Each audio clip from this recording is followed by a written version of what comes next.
Hi, welcome to the Waldock Way. I'm Jessica. Today's video is going to be our February morning basket. If you can't tell from the two things sitting here, our theme this month is fairy tale.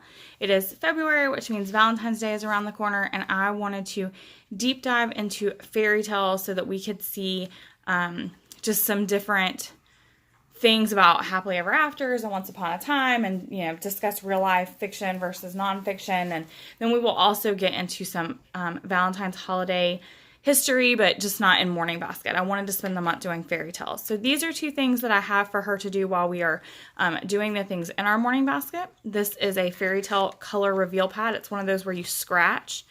So this is what it starts out looking like, and then she actually got this and started it just a minute ago.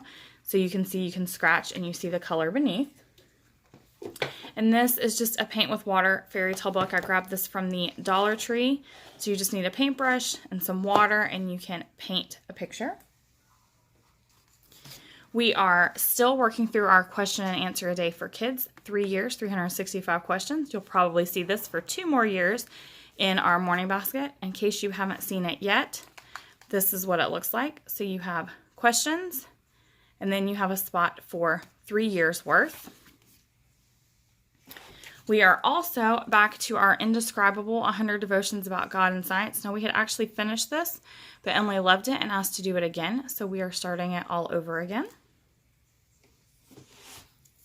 For some inspiration this month, and also probably for copy work, we have the Beauty and the Beast Belle's Library, a collection of literary quotes and inspirational musings. And it is just full of quotes from great literature and some inspirational things. And so we will be using this to read, to inspire, and for copy work. I also have the Fairy Tale Mad Libs, which is called Happily Ever Mad Lib. And as you can see, it just kind of goes through some of the fairy tales. Some are fairy tale specific, some are just fairy tale themed. The fairy tale specific ones we will try to match up to when we are reading that specific fairy tale. I also have the Muddle and Match fairy tale book from Usborne. This will be replacing our poetry this month, mainly because it is so funny. So you have one like this that says, Puss, a purring pampered pet, polishes his perfectly princely boots and proudly practices pussycat pounces. Or you can mix and match them. So you end up with something like, Puss, a purring pampered pet, journeys up the gigantic beanstalk and snoozes for a century until she is saved. So, super fun. For read alouds, we have a couple different things. We have the Usborne Illustrated Fairy Tales, which is absolutely gorgeous. Who would expect anything less, though? I cannot wait to read this because it's vivid and beautiful. And then we also have from the Circe Institute the 8 Essential Fairy Tales and Discussion Questions, Tales of Wonder.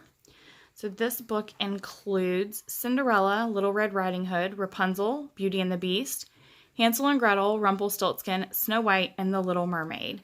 And then at the end of each story, after you've read them, it has discussion questions. So this will probably be the spine for our fairy tale morning basket. I also have the Mary Engelbrecht's Nursery and Fairy Tale Collection. The reason I love this one so much is because it includes the most fairy tale in nursery rhymes. The others are great. The illustrations in this are not quite as good as the Usborne, but this is the most comprehensive as far as how many it includes. I also picked up the Barefoot Book of Fairy Tales, mainly because it is, well, it's gorgeous. I mean, come on. It's beautiful. But it also includes some lesser known ones like The Girl Who Became a Fish, The 12 Dancing Princesses. I mean, these are still the same stories, Hansel and Gretel, Cinderella, but they're just a different kind of version of them. And it also talks about where they came from, where they originated. So I really like that one. Then the last read aloud thing I have is this one, and this will actually be me and Emily reading together. She loves these You Read to Me, I'll Read to You books. If you've never done one, you should totally do it if your child's reading. It's very short fairy tales to read together, and I will show you an example of one. So this is the fairy tales included. And then, for instance, it tells you who reads what. So one person reads the red, one reads the purple, and then the blue you read together. So here's the 3 bears. So here's one, which basically the red ends up being Goldilocks and the purple ends up being Baby Bear. So one is the protagonist and one's the antagonist. And then you read the blue together at the very end. But that's it. That is the 3 bears. Here's the Princess and the Pea. And that's it. So it's a great way to practice reading and do some short fairy tales and enjoy that time together. The other things that I have in the basket are some of the like math and science that I would want to include. So this is actually movement. I decided to start including movement in our basket so that we're not still quite as much. And these are fairy tale movement cards. They were free from the Measured Mom. And it is things like you're the wolf, so run as fast as you can. You're Jack, and it's time to sell your cow. Pretend to pull a very heavy animal as you walk backwards. You're the magic harp. Pretend to be pulled away and sing as loud as you can. You're the giant. Stomp with heavy feet around the yard, shouting fee, fi, fo, fum. So just movement cards. For science this month, I added some fairy tale STEM. So I will have to link these in the blog post, which will be in the description box below, because I'm not sure where these came from. But these are fairy tale STEM cards. So like build a bookshelf, build the magic mirror, build Cinderella's carriage. And these will be, she'll be able to use any material she wants. So Legos, brain flakes, Magnadoodle, or Magnetiles, whatever she chooses to build with. These are our math task cards. So there's, I believe there was 20 fairy tale math task cards in the set, which again will be linked in the blog post. And I will put that in the description box. So this is part of what we'll be doing for math. I have 2 other things that we will be doing for math. So that would have been our math. That is our science for this month. These are movement that I added. One of the other things we are doing for math, actually both of the other things that we're doing for math, is from Let's Play School's Fairy Tales subscription. She does a subscription, a digital subscription every month. I'm actually a partner, so you get a discount with me if you do her subscription.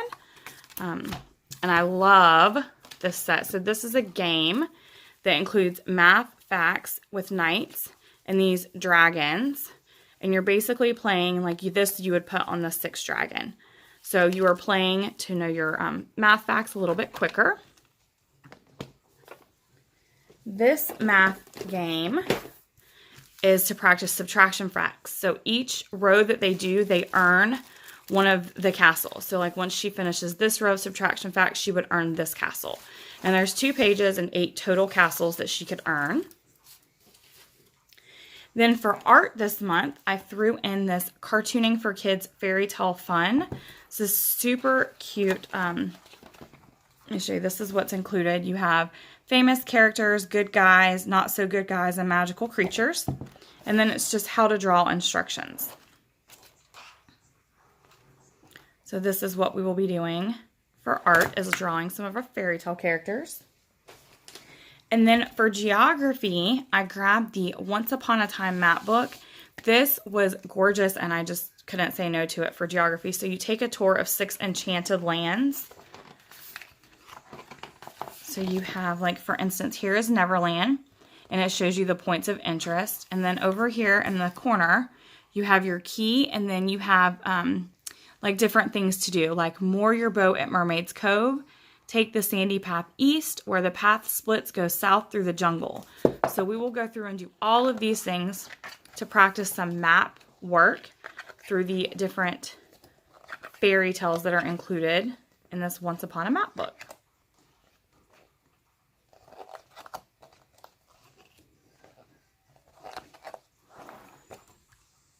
And now I'm actually going to show you the games. I had so many that I just thought I would do them separately. So these are kind of the games, hands-on things that will be included in our basket or be sitting beside our basket, because I think I've kind of spilled out of it at this point. So we have the Fairy Tale Roll a Story. So if you haven't seen before, you would take a dice and you would roll once for your character, the 2nd time for your setting, and the 3rd time for your problem. Sometimes we just tell the story out loud, and sometimes I use the jot it down method to write it in her journal, and then she illustrates it. Just depends on what mood we're both in that day. I have these, which are story blocks. These actually came from Target in the dollar spot a few months back. And so they are wooden story cubes with friends and foes and actions and places. And you roll them. And then again, we could tell a story or write a story. It could be a prompt. It can be story starters, whatever we are in the mood for. We also have the Create a Story cards from Eboo and the Fairy Tale mix-ups. These are absolutely gorgeous. They're probably some of my favorite story cards just because of the beautiful illustrations on them. And there's a few different ways included on how you can play this. We also have the Telltale cards from, these are the Disney, they're from Blue Orange.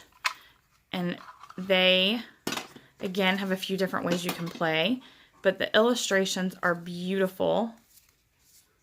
And they are all Disney fairy tale-like, and they're double-sided. So we will be using these. And we will probably use these for a couple of different things. We'll probably use them for art, to appreciate and talk about them. Story starters. Writing stories. There's no telling what we're going to come up with. These are the Mud Puppies Memory Match. Their quality is absolutely breathtaking. They're super thick, heavy-duty cardboard pieces. And it's just a game of memory. But they have the fairy tale theme to them. So we will be playing that. And then the last game I have is the Eboo Fairy Tale Spinner game. Collect the elements and tell a story. This is probably one of our favorite games. So what you do is you pick a scene. So like this would be the scene I would pick. And then you roll the spinner. And when you roll the spinner, you either get a magical helper, a place, an object, a rival, a hero, transportation, treasure, or you lose a turn. So as you slowly collect your objects, let's say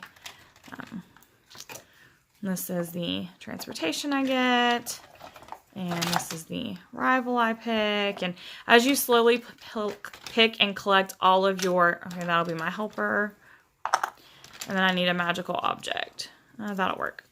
Once you slowly get all of your pieces and you have your scene, you have your story, the basis for your story. Whoever completes all of their story elements first wins, but then you have to tell the story with your elements. So what I love about this game is it is a great way to start with story elements and telling a story with a child, but it also doesn't get old because it changes. It changes every time you play it based off of what you pick. So it's a super, super duper fun game. So that is it. That's what I have for Fairy Tales, excluding a giant stack of other books that we'll be reading, like picture books and a few other read-alouds that we will sprinkle in throughout the month. And that is going to be a video that will be out on Friday because there's way too many for this video. So make sure you're subscribed so that you don't miss that.